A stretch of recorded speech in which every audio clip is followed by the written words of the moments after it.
Hey everyone, welcome to God Speaks, and this is Proverbs Reboot. In this series, we're breaking down the timeless truths of Proverbs and rebooting them for your everyday life. God's wisdom still speaks powerfully today, and together we're going to unpack it, live it, and share it. Let's jump in. Hi, God Speaks. I hope your faiths are up. We are now in Proverbs 24. We are almost at the end, and I honestly found this so beautiful. I'm going to jump straight in because it is a bit lengthy. As you know, we are looking at the sayings of the wise. So chapter 24, verse 1 says, "Do not envy the wicked, do not desire their company." So success without righteousness is just empty, okay? So you don't want to envy evil people, because it looks like they are winning, but in essence their foundation is corruption. Verse 2 says, "For their hearts plot violence and their lips talk about making trouble."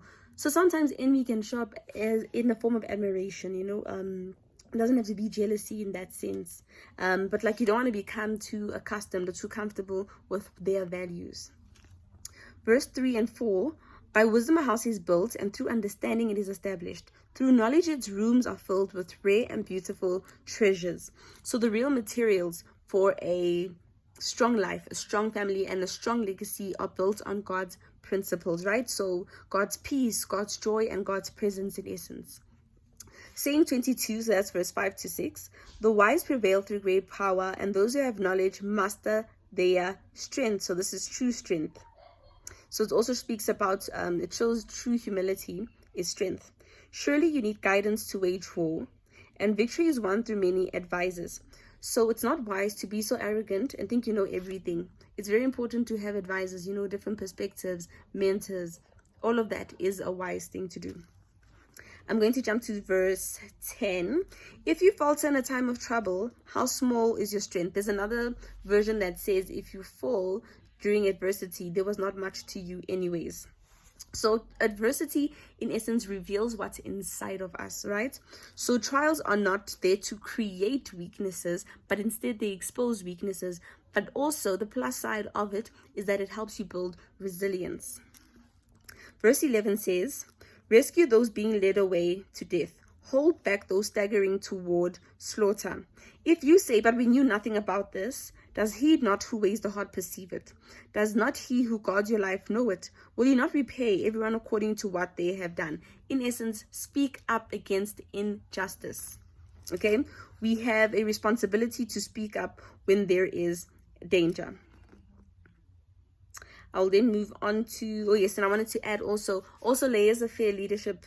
So that's basically passive leadership, where you think problems will solve themselves. Problems will not solve themselves. They won't go away. We have a responsibility, especially as Christians, to speak out against injustice. How do I know that is true and that is biblical? Because there's a scripture that says that God's throne is and I'm paraphrasing because I forgot the words, but it's his throne is upon justice, something like that.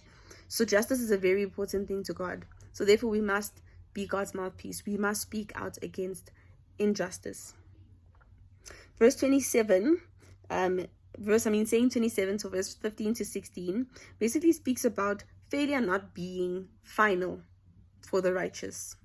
And I want to read verse 16 where it says, "For though the righteous fall 7 times, they will rise again, but the wicked stumble when calamity strikes." 7 is also the number of completeness in the Bible, which is grace. If you also in the story, the book of the Shadrach, Meshach, and Abednego, when the king threw them, King Nebuchadnezzar threw them in the fire, he lit it up 7 times. So wickedness in essence doesn't have a foundation to help it recover, because it is built upon corruption and not righteousness. Verse 17, "Do not gloat when your enemy falls, when they stumble. Do not let your heart rejoice, or the Lord will see and disapprove and turn his wrath away from them." So God does look at your motives, right? Yes, there's instances where he will avenge us, but our motives matter, because he has to protect our heart. So when you see your enemy struggling or going through a tough time, you shouldn't feel joy. You should instead feel compassion. Saying 29, "Do not fret because of evildoers, or be envious of the wicked, For the evildoer has no future hope, and the lamp of the wicked will be snuffed out. Evil success is temporary. Okay, it does not last. And then their lamp will be snuffed out. So this is basically their life or their legacy. It will just, they'll leave nothing. It'll go to nothing, or rather, they won't be remembered in such a good way. So sin cannot sustain life long term. Saying 30. So fear the Lord and the king, my son, and do not join with the rebellious officials. You can go on to 22, but it's basically speaking about the importance of order. There is hierarchy in this world, and we should respect both divine authority and this worldly authority. And if you want more on that, you can read Romans 13. Further sayings of the wise. These are also sayings of the wise. To show partiality in judging is not good. Good leadership leads with fairness, not popularity. And if you go on to read until verse 25, it will show you then that justice isn't swayed by favoritism. Okay, you have to show partiality, be fair. I'm going to skip on to verse 27. Put your outdoor work in order and get your fields ready. After that, build your house. So there's both a literal and metaphorical or figurative way to understand this. The literal sense is prioritize wisely and then worry about luxury later, right? So be very responsible. But also, it's about cultivating your heart in private. What you do in private, build that in private. You can make mistakes in private, grow all of that before you go out publicly. That is also, in essence, how God works. And then I want to go on to verse 30-34 has the same thought, but I am going to read it. I went past the field of a sluggard, past the vineyard of someone who has no sense. Thorns had come up everywhere. The ground was covered with weeds, and the stone wall was in ruin. So that's verse 31. So laziness leads to ruin, but diligence does protect your life and your future. So when it says here that thorns had come up everywhere, the ground was covered with weeds. So weeds could be our unchecked thoughts, habitual sins that we keep doing. Those become weeds. Verse 32 said, I applied my heart to what I observed and learned a lesson from what I saw. A little sleep, a little slumber, a little folding of the hands to rest, and poverty will come on you like a thief, and scarcity like an armed man. So in essence, when you have a broken wall, it just shows that there is a lack of boundaries, meaning that you have neglected your inner life. And when you neglect your inner life, that leads to turmoil, that leads to chaos.